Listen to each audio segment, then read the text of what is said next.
This is Bart Peterson, and you are listening to the FCPA Compliance Report on the Compliance Podcast Network.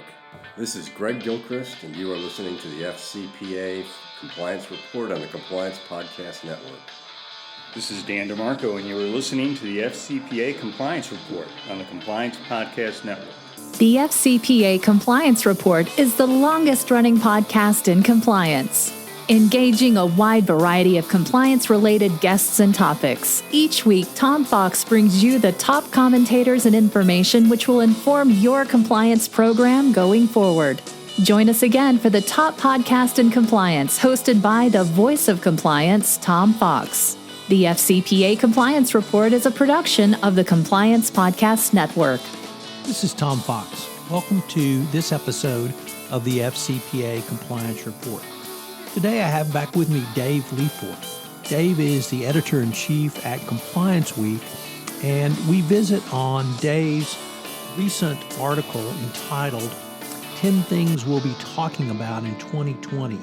These are issues that both Dave and Compliance Week reporters will be following in the upcoming year, and we take a deep dive into not only Dave's prognostications about what may be significant to the compliance practitioner, but issues that have continued on from 2019 and will go far beyond. Hello, everyone. This is Tom Fox back for another episode, and today I have back with me fan favorite Dave Lefort. Dave is the editor-in-chief at Compliance Week, and he wrote first of all, it was a great column, but more importantly, it was a really interesting column about 10 issues that he and Compliance Week are going to be looking at over the next year. So, Dave, with that incredibly long-winded introduction, first of all, welcome, and thank you so much for taking the time to visit with me today. Thanks, Tom. I appreciate it. Although I would argue with the term fan favorite used at the beginning, but I digress. They're my fans, not yours. Right. All right. So, Dave, what kind of led you to write this article? And I should probably say that I saw a lot of topics that compliance practitioners might not think of, or others might not think are compliance topics, but you obviously saw a connection to not only the work of Compliance Week, but the greater compliance community. So how did you kind of come up with your list? I did. So I usually try to stay out of the political realm, but the two, especially over the past year and in looking ahead to 2020, I sort of saw a lot of connections between, one, the regulatory environment looking ahead, and also the issues of whistleblowers and antitrust. I mean, everything seemed to have a political connection that, really couldn't be avoided in this case. So a lot of the things that I identified in my list do have political connections. And I think that, we'd be crazy to ignore the political elephant in the room, and the compliance world would be crazy to ignore that. And I just think this year in particular will be one, particularly as it's an election year, it'll be one where, politics will probably play a bigger role in a lot of what a lot of the guidance that practitioners will be getting. I'll say that. Well, let's just take the first one then, because you mentioned it, and that's antitrust and big tech. And you didn't really limit this to antitrust issues in the United States. You took a much more global view on that. So why is everybody ganging up on big tech? Right. So the reason I took the global view is because, it just might be that the biggest penalties handed down on these big technology companies, they just might come from Europe. And those are probably going to be GDPR related data privacy fines. However, the European Commission is also looking at big tech and also imposed big fines this past year on Google, and particularly the Android operating system. But so you've got the European Commission with its eye on these technology companies, the U.S. Department of Justice, the attorneys general from nearly every state have their eye on these large technology companies. And it's essentially, it's because these companies have these targets on their back because they have sort of the perfect storm of these antitrust eye, because they have both products and services to sell and run the marketplaces in which they're sold. So that essentially, creating a very anti-competitive environment, some could argue. For example, you have Apple favoring its own apps in its Apple Marketplace, Google favoring its own ads instead of its customers' ads. Amazon expanding into the world of web hosting. If one potential idea is and one thing that these technology companies should be looking at, and probably are, is maybe stop buying off all of your competitors and maybe stop expanding into all of these new areas. I mean, you had Facebook in the last few months sort of get pie in their face when they tried to introduce a cryptocurrency or partner with a cryptocurrency in Libra. And you had Congress step in and say, wait a minute, we don't have a handle on what we're going to do about cryptocurrency yet, and we're sure as hell aren't going to allow Facebook to get in this business. And so they sort of had pie in their face there for not seeing that coming. But you can say that I think looking at the year ahead, I don't see really anything coming of this attempt to to regulate these big technology companies much stricter, or really proceed on breaking them up, so to speak, is because one, it takes a lot of time to do that, as you saw with IBM back in the day. And the market sort of took care of that on its own. So there's a lot of saber rattling, yes, but anything that gets done will take a long time. And you could argue that it would be long enough for these tech companies to make some moves of their own, to at least create the perception of competition, even if real competition isn't there. I mean, these companies know they're in the crosshairs, and you can expect that they would. I mean, Facebook isn't about to sell off Instagram, but I think the environment of buying up startups right and left, I think they'll tone that down, if only because the perception is there that Washington is watching and Europe is watching, the world is watching. So that's. I don't think there'll be much more saber rattling in 2020, but probably not a lot of movement, except for by the companies themselves. So let's just follow up on the kind of a fairly, I think, strongly connected political point, and that's your number two, which is deregulation. So is that real, or is it Memorex? It's. I want to say it's a little of both. So after he was elected, President Trump vowed to cut 2 regulations for every one that was created. It was a famous line, and it turns out that he's beaten that projection so far. He's cutting about 8 rules for every new one.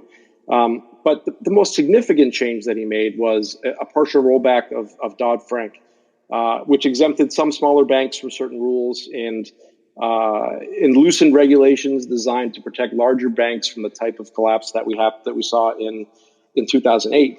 However, with Congress now divided, with the Democrats owning the majority in the House and Republicans in the Senate, and with the impeachment trial we're expecting here in 2022, and also you can't forget about that. Oh yeah, and the market is still booming, which is something that I hadn't expected. I think we're unlikely to see further major rollbacks in 2020 unless the economy starts to take a turn again, and that's again because honestly there's so much more on Congress's plate right now, and so many things that will take precedent over further rollbacks that would impact the compliance community. And then you look again at Wall Street, and it's hard to argue against the "if it ain't broke, don't fix it" model. Although you could also argue that that's what got us in trouble in the first place, when these subprime mortgages were being offered and the economy was booming, and all of a sudden it all came crashing down at once. So that really leads to your next point, Dave, and that is recession worries.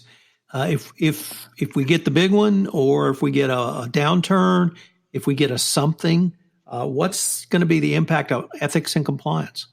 Yeah, I like that if we get a something. So that's actually what I expect we'll get a something. I mean, with these strong economic times for these large companies, you've seen more, that's helped compliance, more resources toward environmental sustainability efforts, employee training and engagement, just more robust programs in general. If things go south, there'll be a lot more attention on the bottom line. And all these robust programs, all of a sudden, they might not get their funding.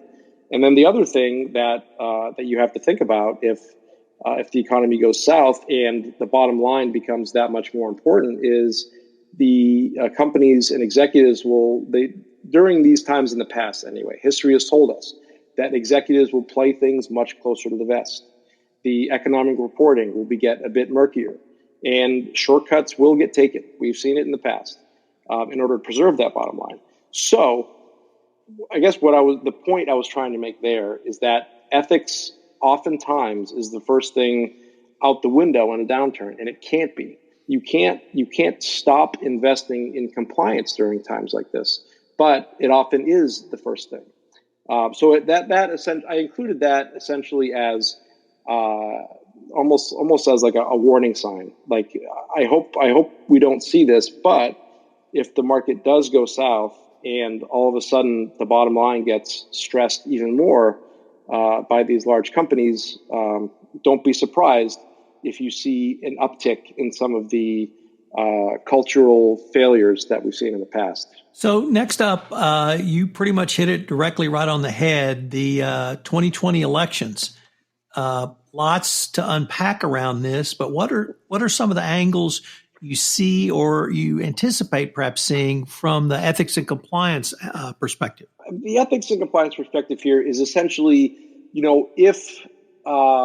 if there is, let's just say, things go one way or the other, it's going to impact the compliance environment greatly. Now, for example, if Donald Trump is reelected, and let's say the Republicans keep the Senate, and then the Republicans control the House, I think what we'll see moving forward over the next, I think now we're looking into 2021 to 2022, is that especially some of these Dodd-Frank regulations, let's say, the reason why Republicans are reelected is because the economy is still booming, the Dow is still climbing, and that's the reason that they'll win the elections. Let's just use that as an example. I think we can expect more Dodd-Frank rollbacks, more of the protections that were put in place after the lessons learned of the last economic recession. I think we'll see a lot of those protections, continue to be rolled back. Now, things could also go the other way. Let's just say, now I don't expect Trump to lose a trial in the Senate. I'll say that flat out now. But let's just say the election comes and a Democrat is elected into office, and let's say the Democrats keep the House and the Republicans keep the Senate. Then I think you'll see at least more attention paid to some of the rollbacks that have taken place, and perhaps a reconsideration of some of that. Because honestly, while the impact of some of the rollbacks that happened in 2018 really haven't been felt too hard by compliance, I think that, in other words, things could have been worse. And if things go the way the Republicans want it to go, they would continue down that road. If they go the other way, then I think you'll see more safeguards and protections returned. So the next topic is whistleblowers, and this really goes back a couple of years to a U.S. Supreme Court case, Digital Realty Trust, which gutted the whistleblower protection under Dodd-Frank. There have been two, or a House and Senate bills to remedy this, have been passed in the House, introduced in the Senate. So that's kind of one area. The second area, though, is, and I'm really glad you raised this point because this is the one that's concerned me. If Trump's public berating of the impeachment process, specifically around the whistleblower, will it embolden companies to start attacking whistleblowers? Will it embolden others? We've already seen instances where, or at least anecdotally, government officials or government workers are afraid to come forward now. Is that going to move into the private sector, and how will that play out? Well, I hope it doesn't, but I think Trump has set a dangerous precedent here. Whistleblowing traditionally has enjoyed bipartisan support. However, my perception is that Trump has sort of made this a reflexively partisan issue by calling out the impeachment whistleblower, by sort of trying to discredit the whistleblower. These are things that whistleblowers need protection. If it wasn't for whistleblowers, the corruption at companies like Enron, Wells Fargo, Theranos, Cambridge Analytica, the list goes on and on and on. These might have never been uncovered if not for the whistleblower and whistleblowers feeling that they can come forward without the threat of retaliation. Yet when the most powerful person in the world blatantly comes out on Twitter, the most public of forums, and sort of almost makes light of the whistleblower and says we need to not only calling into discredit the reputation of the whistleblower, but whistleblowers in general. I think when it has that type of high profile case of sort of almost belittling the role of the whistleblower, even if companies do have protections in place, you can't help but think that this is going to have an impact on corporate America. And when I was doing some research for this story, there was ECI had a global benchmark on workplace and ethics report. They had a survey where 44% of those who reported corruption in the workplace experienced retaliation. So, and this survey was conducted before the impeachment whistleblower stepped forward. So, I think that Trump has set a very dangerous precedent here that I hope does not translate to the corporate world, but I fear that it will. So one of the biggest issues starting January 1 has again become data privacy. And I say January 1 because that's when the CCPA became effective. Do you see that as really changing the data privacy equation, or that and other things? So I think it will, but I don't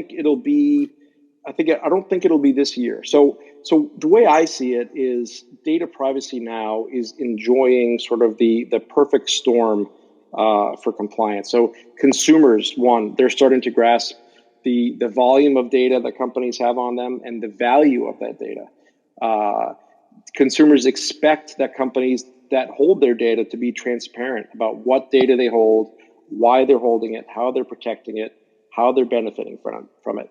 And you're starting to see companies like Apple, for example, and even Google now trying to get ahead of that, and advertising even that, or sending in their messaging directly to consumers that, hey, your privacy is important to us. So it's sort of an epiphany on both fronts, and regulators seem to be having that same epiphany in the sense that, at least on the state level, they're developing regulations that hold companies accountable for the data that they hold on people. This first started, obviously, in Europe with the General Data Protection Regulation, GDPR.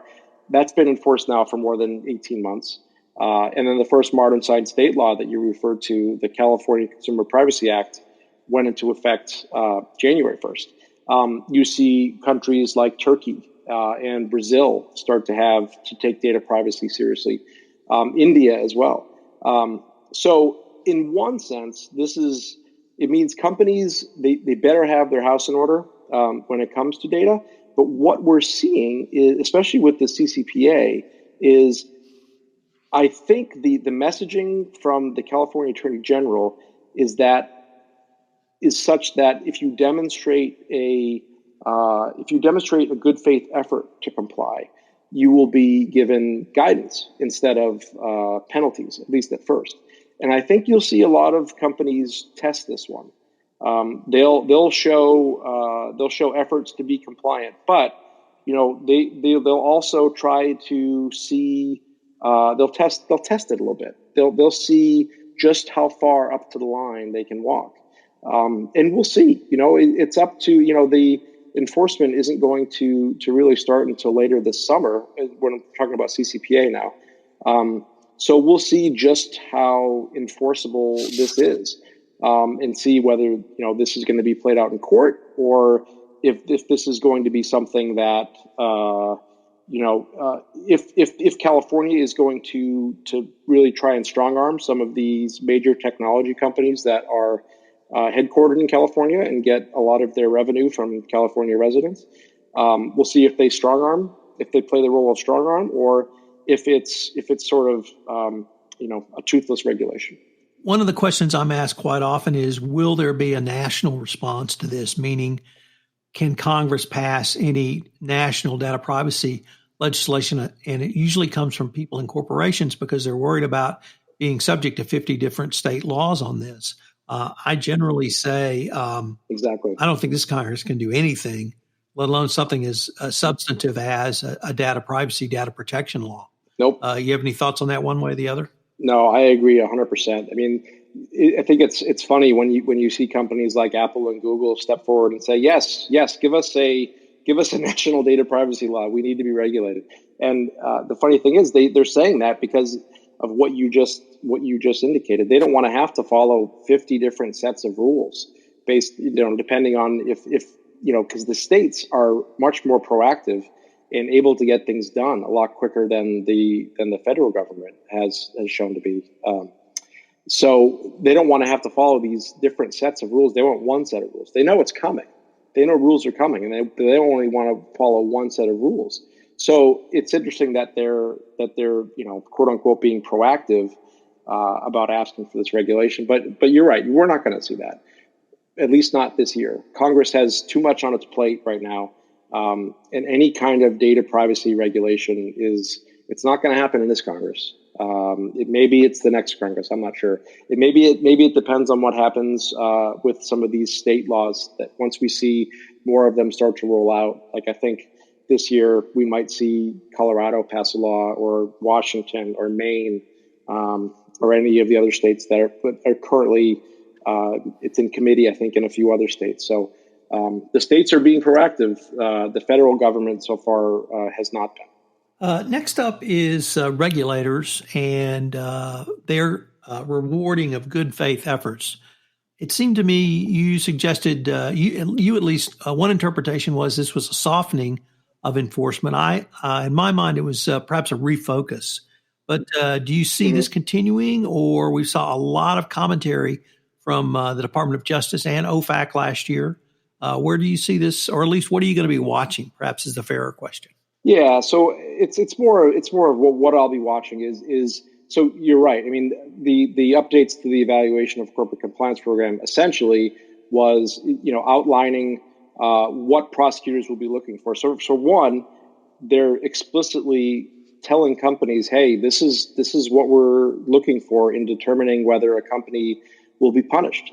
So, I mean, they're giving companies the answers to the test almost. Like, did the company self-report? Is it cooperating with authorities?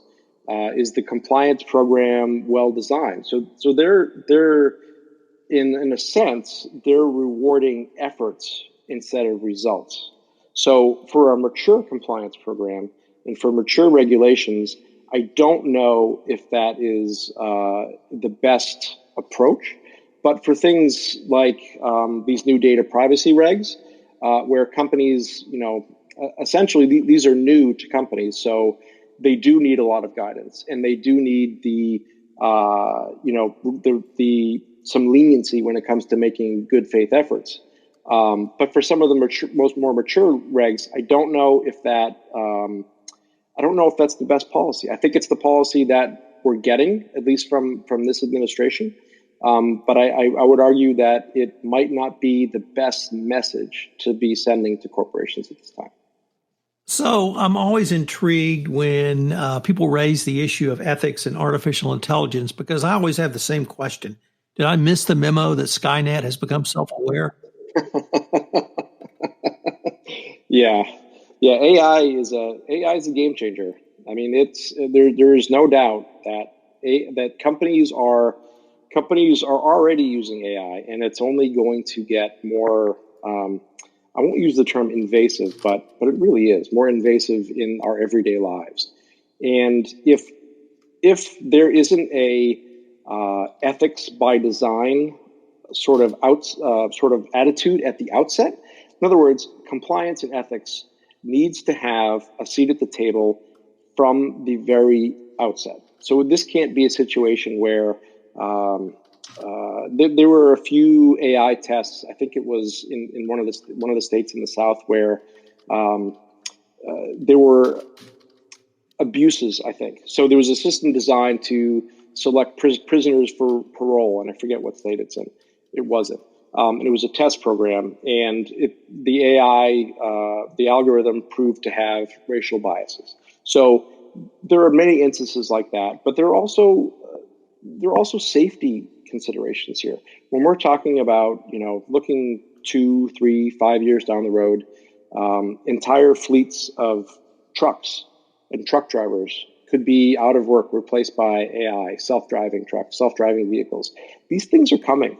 So, and as these things are being developed, there needs to be a seat at the table for someone who has safety, ethics, and compliance in mind. Because if not, then the decision makers who have profits in mind, who have the bottom line in mind, they will be making the decisions. And if those are the only voices that are heard in this discussion, then that's a big problem, because this technology is developing faster than the regulations to safeguard it are being developed. So it is up to the business community, and specifically the compliance function, to ensure transparency, accountability, and that ethics by design approach.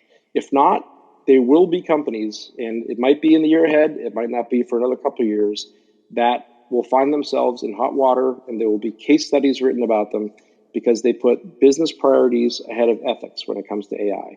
And those will be the examples that ultimately inspire action from these slow reacting lawmakers and regulators. So if companies don't get ahead of this by making sure there is an ethics by design mindset,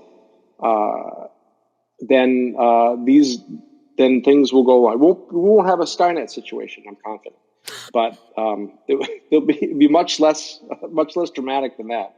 But there will be trouble. Well, maybe somebody will build Skynet. So, Dave, I was really intrigued on your point number 10, which was supply chains, geopolitical risk, and third parties. And you raised or posed the question, at least, if these are such a big problem, where are the resources to fix it? And what intrigued me was really parts 2 and 3. Third parties have been on the FCPA radar for 20 years. And I think everyone has at least heard of the memo about third parties. So if it's been in the public consciousness or the compliance consciousness for so long, why is it still? Number 2, I was very intrigued by your thoughts around geopolitical risk, because I see that as a huge risk. But you've added supply chain. So I was wondering if you might just sort of tie those 3 together, or are you going to be looking at them individually? What are you thinking on that one? So the reason why I group these 3 together, because I do think that they're all tied together, because we live in a global economy. No one does business in just one company or one area of the world anymore. These companies' supply chains extend.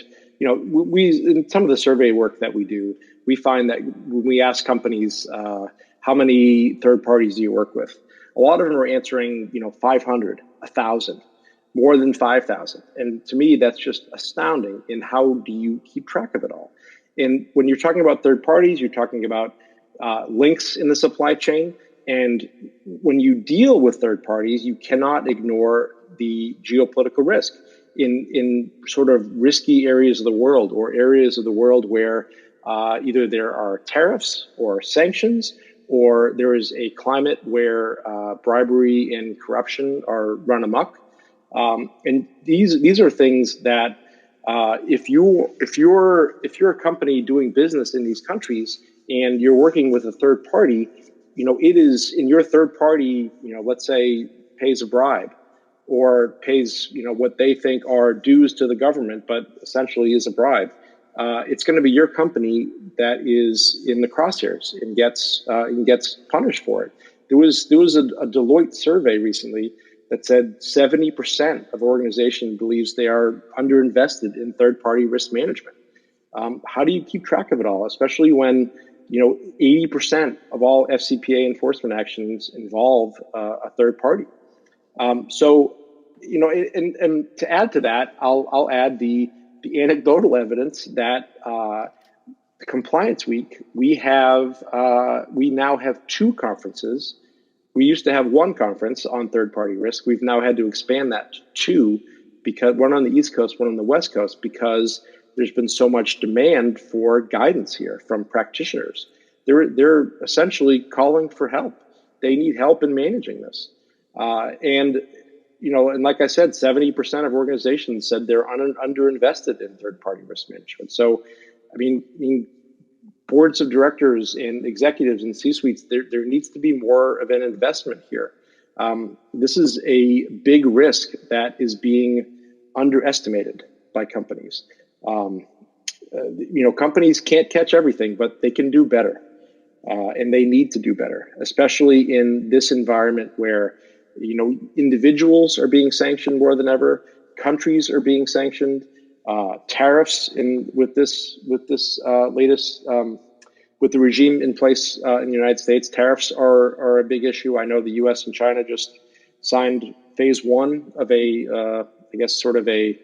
rollback, of some of the tariffs. But these are all issues that companies need to keep in mind as they're doing business in certain areas of the world, in particular risky areas of the world, where supply chain costs are obviously a lot less than there are in the United States.